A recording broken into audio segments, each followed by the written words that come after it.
Salam alaikum. Dans cette vidéo, Inch'Allah, on va voir les coordonnées d'un vecteur. À la barakatillah. On commence d'abord par la propriété. Pour calculer les coordonnées d'un vecteur AB, sachant les coordonnées du point B et les coordonnées du point A.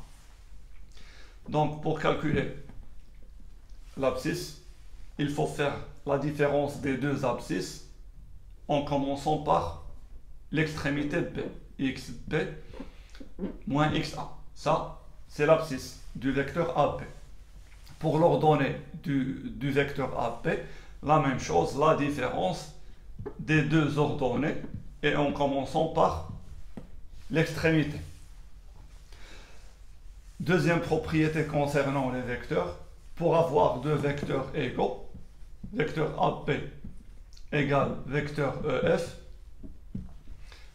ça signifie que les coordonnées du vecteur AB sont les mêmes coordonnées du vecteur EF. Pour que deux vecteurs soient égaux, il faut qu'ils aient les mêmes coordonnées. Un exemple, le vecteur AB a pour coordonnées 1, 3 et le vecteur EF a pour coordonnées 1, 3. Donc ces deux vecteurs sont égaux.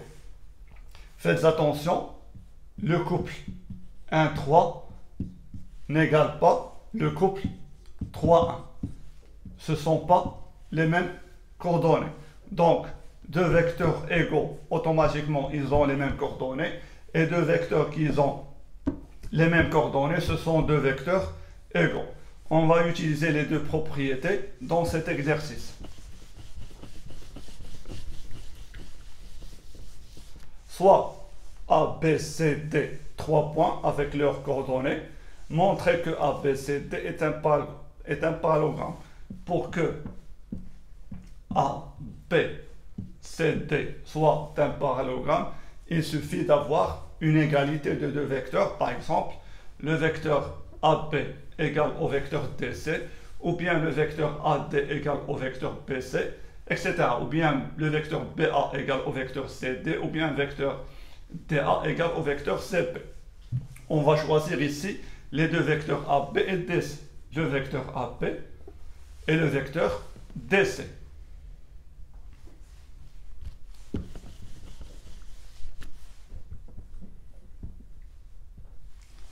On va calculer les coordonnées de chacun de ces vecteurs. Si les deux vecteurs ont les mêmes coordonnées, donc les deux vecteurs sont égaux, alors ABCD est un parallélogramme. On commence par le vecteur AB. On a dit que pour calculer l'abscisse, il faut faire la différence des deux abscisses en commençant par l'extrémité B, et pour l'ordonnée, la même chose, YB moins YA. On remplace chaque abscisse par sa valeur, chaque ordonnée par sa valeur. XB. Faites attention, il n'y a pas d'égalité ici. Le vecteur AB a pour coordonnées XB moins XA, YB moins YA. Le vecteur AB a pour coordonnées XB, c'est moins 2, moins XA, c'est 3. Après YB, c'est moins 1, YA, c'est 2. Alors c'est moins 2. Maintenant, on calcule. Vecteur AB a pour coordonnées moins 2, moins 3, c'est moins 5. Moins 1, moins 2, c'est moins 3. On passe au vecteur DC. La même chose. On applique la propriété XC moins XD comme abscisse. Et pour l'ordonnée, YC moins YT. Maintenant, application numérique. XC, c'est moins 5. XD, c'est 0.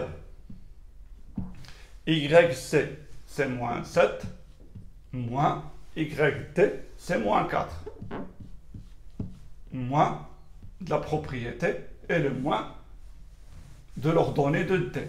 Alors, le vecteur DC a pour coordonnées moins 5, moins 0, c'est moins 5. Moins 7, moins 4, c'est moins 7 plus 4.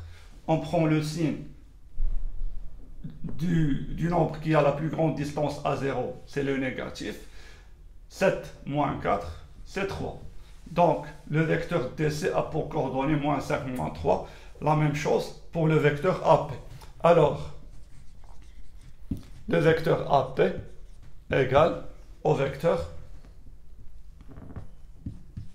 DC. Et puisque ces deux vecteurs sont égaux, par suite, ABCD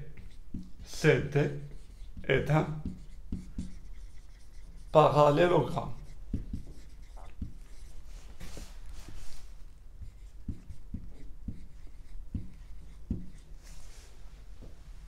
Cette vidéo est terminée. Salam alaikum wa rahmatullah.